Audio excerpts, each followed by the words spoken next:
How to check air distance on Google Maps. Hello everyone, welcome back to our channel. So let's dive right in without wasting any time. Also make sure to watch this video till the end.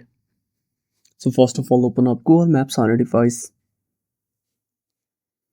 Now simply go to your location, then keep holding the location.